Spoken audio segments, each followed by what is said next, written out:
ఈరోజు దారిలో వస్తుండగా బాపట్లకు సంబంధించి ఒక అన్నతో మాట్లాడడం జరిగింది. ఏమన్నా ఎలా ఉంది బాపట్ల పరిస్థితి ఎలా ఉంది అని అడిగాం. దాంతో అన్నాడు, అమ్మా మీ నానున్నప్పుడు కేవలం బాపట్ల నియోజకవర్గానికి 1400 కోట్లు శాంక్షన్ అయింది తల్లి. ఆ రోజుల్లో ఎన్నో అభివృద్ధి పనులు జరిగాయి. ఆ తర్వాత వచ్చిన తెలుగుదేశం గాని ఇప్పుడున్న వైసీపీ వల్ల గాని ఏ పనులు జరగలేదు, బాపట్ల అభివృద్ధి చెందిందే లేదు అన్నాడు. ఆ రోజు రాజశేఖర రెడ్డి గారు గ్రామాలకు ఏ వేశారో అవే రోడ్లే ఉన్నాయి, అవే నీటి సౌకర్యాలే ఉన్నాయి. ఇంకా ఇప్పుడు పరిస్థితి హీనమైంది తప్ప మెరుగైంది లేదమ్మా అన్నాడు. కొన్ని చోట్ల కనీసం తాగడానికి కూడా నీళ్లు లేవు. రాజశేఖర రెడ్డి గారు ఉన్నప్పుడు ఇక్కడ డెల్టా మోడర్నైజేషన్ పనులు రాజశేఖర రెడ్డి గారు మొదలు పెట్టాడు. ఆ పనులన్నీ పూర్తయిపోయింటే మాకు 2 పంటలకు నీళ్లు వచ్చేవి తల్లి. ఇప్పుడు ఆ పరిస్థితి లేదు అన్నాడు. మరి ఇప్పుడున్న ప్రభుత్వం ఏం చేస్తుందన్నా, కట్టలేదా అంటే లేదమ్మా, ఎవరూ పట్టించుకోలేదు. చంద్రబాబు పట్టించుకోలేదు, అటు జగనన్న గారు పట్టించుకోలేదు, ఎవరూ పట్టించుకోలేదు. ఇక్కడ కొన్ని చోట్లయితే కనీసం తాగడానికి కూడా నీళ్లు లేవు తల్లి అని అన్నాడు. ఎందుకన్నా అని అడిగాను. ఎందుకంటే ఏం చెప్పమంటావు తల్లి, ఇక్కడున్న అధికార పక్షం నాయకులు, ఎమ్మెల్యే, ఎంపీ వీళ్ళంతా బిజీగా శాండ్ మాఫియా, ఇసుక మాఫియా చేస్తున్నారు అని చెప్పాడు. నిజమేనా? నిజమేనా? మీరే చెప్పాలి. మీ నియోజకవర్గం కదా, మీ గురించి పట్టించుకుంటున్నారా లేకపోతే వాళ్ళు బిజీగా ఇసుక మాఫియా చేసుకుంటున్నారా?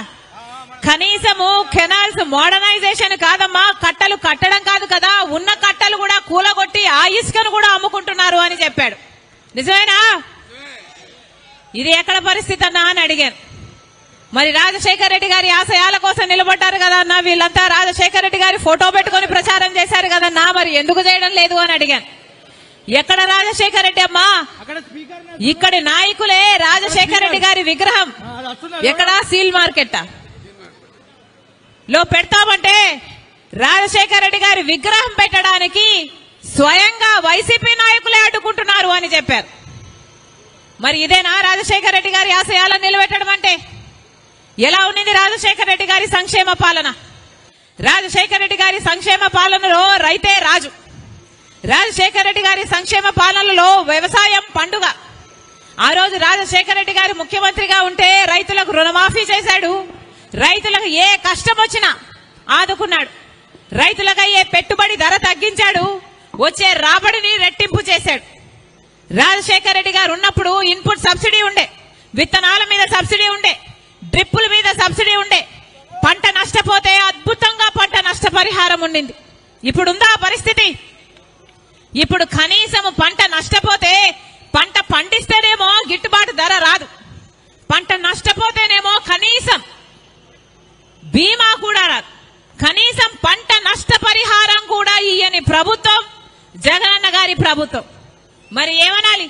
ఇదేనా రాజశేఖర రెడ్డి గారి ఆశయాలను నిలబెట్టడం అంటే?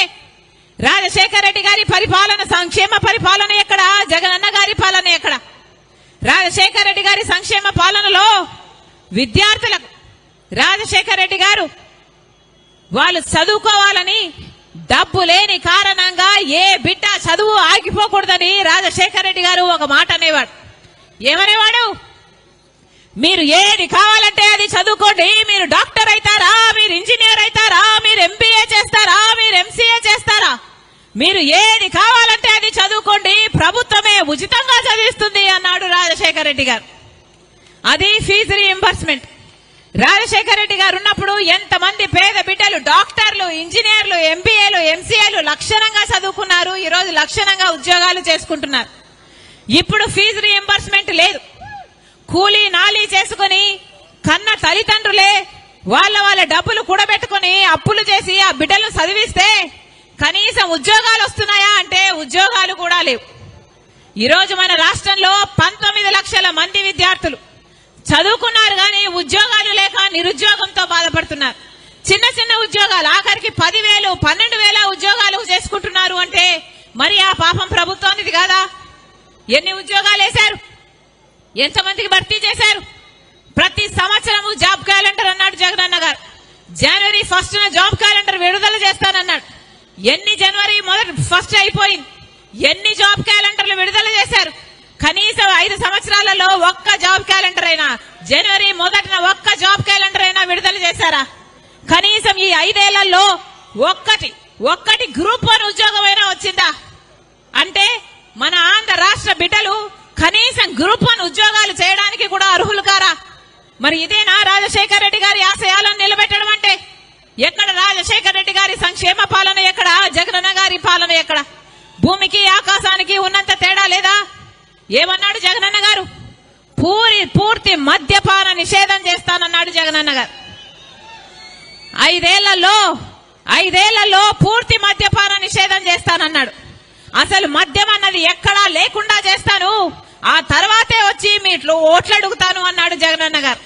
నాకు మేనిఫెస్టో అంటే బైబిల్, ఖురాను, భగవద్గీతతో సమానం అన్నాడు. ఆ మేనిఫెస్టోలో నేను పెట్టాను మద్యపాన నిషేధం చేస్తాను అన్న జగనన్న గారు. మరి ఇప్పుడు ఏమైంది? అన్నా ఎలా ఉంది ఇప్పుడు పరిస్థితి అని మొన్న 4 రోజుల కింద నేను ఒక అన్నని అడిగితే, ఏమి మద్యపాన నిషేధం అమ్మా, ఇప్పుడు సర్కారే మద్యం అమ్ముతుంది, అది కూడా సర్కారు ఏది అమ్ముతే అదే కొనాలి అన్నాడు. అదేంటన్నా అంటే, ఇప్పుడు కొనాల్సింది వేరే బ్రాండ్లు ఏం దొరకవమ్మా, ఏదో బూమ్ అంట, స్పెషల్ స్టేటస్ అట, ఇవే దొరుకుతాయి తల్లి అన్నాడు. ఈరోజు ప్రత్యేక హోదా తేవడం కథ ఏమో గాని స్పెషల్ స్టేటస్ అని మందుబాటలు అయితే వచ్చింది, జగనన్న గారి పుణ్యం. మరి ఇదేనా మాట నిలబెట్టుకోవడం అంటే? ఇప్పుడు కనీసం ఆన్లైన్ సేల్స్ లేవు, ఒక కార్డుతో పేమెంట్ లేదు, మద్యం షాపులో పూర్తి క్యాష్ పేమెంట్లే అంటున్నారు. ఎందుకు అని అడుగుతున్నాం. అంటే రాష్ట్రానికి వచ్చే ట్యాక్సులు రావటం లేదు, కేంద్రానికి వచ్చే ట్యాక్సులు పోవటం లేదు. అయినా కూడా పూర్తి అక్రమం అయినా కూడా యథేచ్ఛగా మద్యం అమ్ముకుంటున్నారు. ఏం చేతనైంది? ఈ 10 సంవత్సరాలైంది మనకు రాష్ట్రం ఏర్పడి. మరి ఈ 10 సంవత్సరాలలో కనీసం ఒక్క అడుగన్నా ముందుకేసావా? ఒక్క అడుగన్నా అభివృద్ధి చెందిందా? అదే మనకు స్పెషల్ స్టేటస్ వచ్చుంటే, ప్రత్యేక హోదా వచ్చుంటే మన రాష్ట్రం ఎక్కడో ఉండేది, పెద్ద పరిశ్రమలు వచ్చేది, రాజధాని పూర్తయిపోయేది, పోలవరం ప్రాజెక్టు పూర్తయిపోయేది, మాట మీద నిలబడే ప్రభుత్వం ఉన్నానే కేంద్రంలో ఉన్నా పూర్తయిపోయేది. కనీసం రాష్ట్రంలో కనీస నిజాయితీతో ఒక మంచి ఉద్యమం చేస్తున్నా ఇవన్నీ సాధ్యమయ్యేది. కానీ ఆలోచన చేయండి, 10 సంవత్సరాలైంది రాష్ట్రం ఏర్పడి, ఇప్పటి వరకు మనం ఒక్కటి కూడా సాధించుకోలేదు. మరి మనం ఏం అభివృద్ధి చెందినట్టు? కనీసం ఈ 10 సంవత్సరాలలో మా రాజధాని ఇది అని గొప్పగా చెప్పుకోవడానికి కనీసం ఒక రాజధాని అయినా ఉందా? 20 లక్షల ఎకరాలకిచ్చే నీళ్లిచ్చే పోలవరం ప్రాజెక్టు పూర్తయిపోతే పెద్ద పరిశ్రమలు రాకపోయినా మన కాళ్ళ మీద మనం నిలబడేవాళ్ళు, మన రైతులు మన వాళ్ళ కాళ్ళ మీద వాళ్ళు నిలబడేవాళ్ళు. పోనీ అదైనా అయిందంటే అది కాలేదు. పెద్ద పరిశ్రమలు వస్తే మన బిడ్డలకు ఉద్యోగాలు వస్తాయి కదా అంటే ఒక్కరంటే ఒకరు, అటు చంద్రబాబు గారైనా ఇటు జగనన్న గారైనా ఒక్క నిజమైన ఉద్యమమైనా చేశారా? ఆ రోజు బీజేపీ పార్టీ చెప్పిన మాట 5 సంవత్సరాలు కాదు 10 సంవత్సరాలు ఇస్తామన్నారు. తిరుపతిలో మోడీ గారు అదే పనిగా సభ పెట్టి ఆంధ్ర రాష్ట్ర ప్రజలకు వాగ్దానం చేశాడు, 10 సంవత్సరాలు ప్రత్యేక హోదా ఇస్తామన్నారు. ఆ రోజు చంద్రబాబు గారు అన్న మాట 10 సంవత్సరాలు అయిపోదు 15 సంవత్సరాలు కావాలి అన్నాడు. ఆ తర్వాత 15 సంవత్సరాలు అన్న చంద్రబాబు గారు ముఖ్యమంత్రి అయితే కనీసం ఒక్కసారైనా ప్రత్యేక హోదా కావాలి అని బీజేపీతో కొట్లాడలేకపోయాడు, ఒక్క నిజమైన ఉద్యమం చేయలేకపోయాడు. ఆ రోజుల్లో జగనన్న గారు ప్రతిపక్ష నాయకుడు. ఆ రోజుల్లో జగనన్న గారు చెప్పిన మాట నిరాహార దీక్షలు చేశాడు. ప్రత్యేక హోదా ఎందుకు ఇవ్వడం లేదు, ఎందుకు కొట్లాడటం లేదు అని నిలదీశాడు. ఆ రోజుల్లో జగనన్న గారు చెప్పిన మాట అందరం మూకుమ్మడిగా రాజీనామాలు చేద్దాం, కేంద్ర ప్రభుత్వం ప్రత్యేక హోదా ఎందుకు ఇవ్వదో చూద్దాము అన్నాడు జగనన్న గారు. మరి జగనన్న గారు ముఖ్యమంత్రి అయినాక ప్రత్యేక హోదా కోసము ఎంతమంది రాజీనామాలు చేశారు? మూకుమ్మడిగా ఎంతమంది రాజీనామాలు చేశారు? రాజీనామాలు కాదు కదా, కనీసం ఒక్కసారైనా ప్రత్యేక హోదా కావాలి అని మీరు మోడీ గారిని నిలదీయగలిగారా? ఒక్క నిజమైన ఉద్యమమేనా చేయగలిగారా? మీరా మాట మీద నిలబడేది. రాజశేఖర్ రెడ్డి గారు మాట తప్పకుండా మడమ తిప్పకుండా పరిపాలన చేశారు. మాట కోసం ప్రాణమైన ఇచ్చేవాడు రాజశేఖర్ రెడ్డి గారు. మరి ఏమైంది? జగనన్న గారు పూర్తి మద్యపాన నిషేధం అన్నాడు, ఆ మాట నిలబెట్టుకోలేదు. ప్రత్యేక హోదా అన్నాడు, ఆ మాట నిలబెట్టుకోలేదు. మరి ఇదేనా రాజశేఖర్ రెడ్డి గారి ఆశయాలను నిలబెట్టడం అంటే? ఈరోజు మన రాష్ట్రంలో